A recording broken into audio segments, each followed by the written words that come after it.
about how heavy gold is. And even a ring, it's heavy. But imagine how when matter is sattva pradhan, even metal, even gold, is so light and so pure that instead of having eyeshadow on your eyelid, Lakshmi will have gold around her eyes. And it'll be like the necklace around the neck, but this will be just a row of gold. And gold is that light, your eyelids can't carry any weight at all. But just a little tiny cameo, a photograph of how light everything is in the golden age. Metal is light, but our bodies are light. Our minds are totally light and free and easy, completely divine. And so a time of lightness, of love, of joy, of laughter, but always, always sharing happiness.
There's a question that we asked Avyakt Bhakt Dada on the stage in Om Shanti Bhavan when we used to have teachers' meetings with Baba. And Baba would sit with us so carefree, so light, and Baba would look around and say, question, any more questions? We'd ask, and Baba would still say, any more? Ask. Open up your heart and ask. And so at one point in Madhuban, there'd been this big debate about what happens in Satyug. Will there be cooking, or will everything be raw and natural? And of course, Baba said that, every fruit that you have, every vegetable that you have will convey all the fragrances and all the different tastes, that you don't need any additives. You don't need to put any spices or herbs or anything to flavor. Just whatever it is on its own is so delicious.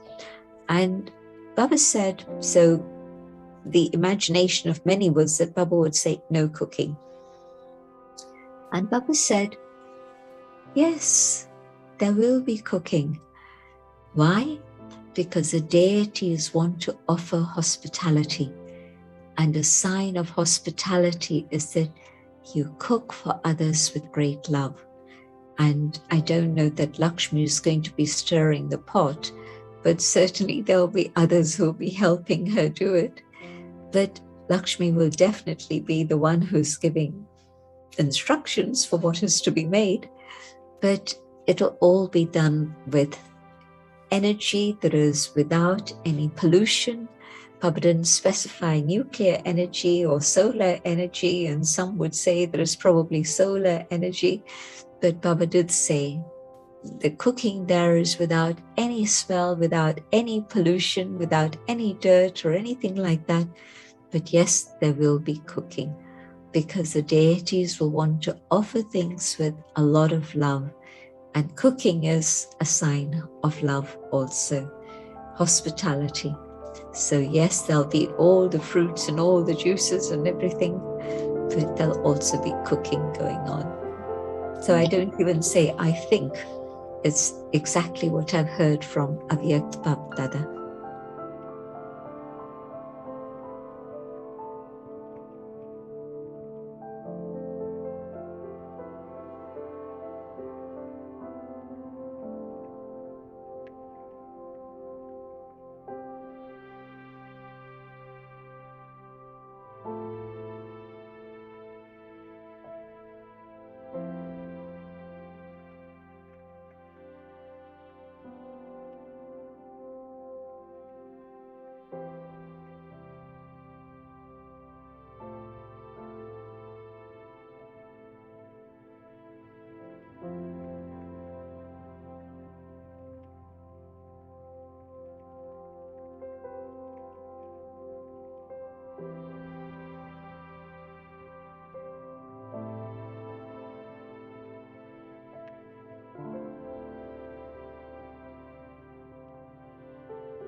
There'll be a court, there'll be people sitting in the court, there'll be an exchange of news, there'll be an exchange of information, and meetings won't be long and drawn out in which there's debate and discussion.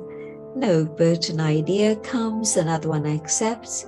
Ek ne kaha, dusre ne mana, one says something, the other one accepts it, and there'll be, you see, the thing is that all the deities will be in tune with each other on the same wavelength.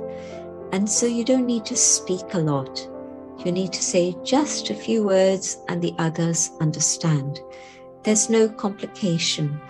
And of course, our minds are very, very transparent, and we're able to read each other's minds, each other's thoughts. So there's no rubbish, there's nothing unclean there. And nothing selfish. You know, if you were to read my mind today, maybe you'd get a shock and you'd say, oh my goodness, what's going on in there? But the deity is completely clean, completely pure. So open books. And so, yes, there'll be communication in words also, because language is also very sweet and beautiful, and it's important to share. And that's what's going to continue later, of course, when we lose this power of just mental telepathy. But a lot of communication will happen just through the power of thought. And yes, words will be sweet, words will be like poetry, like a song. And after sitting in court, sorting out our business of the ruling of the country, we'll then say, okay, let's have a party, let's eat together, let's spend time together, just chatting. And so I think there'll be a lot of hospitality, a lot of entertainment, and a lot of love.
There's a very nice word that they use for Satyug in some scriptures, and it's called Krit Yug, which means it's the age where everything has been done already.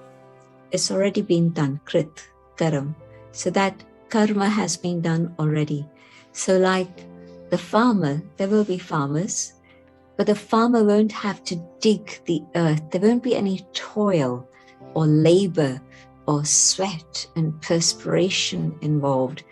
And so the farmer will be able to go into the field, sprinkle the seeds, and everything will then do its own work, and there'll be beautiful fruits and flowers and whatever it is that we need coming. So everything happening very easily. There'll be barter system, there'll be exchange, there'll be places where you can go and have barter and change your goods for the goods that the other one has. There'll also be coins. There will be an economy, but it'll be golden coins. And it's not that it'll be expensive. It's not that it'll be a sign of power. It'll just be literally currency, the flow of energy. And so from one to another, and it'll flow.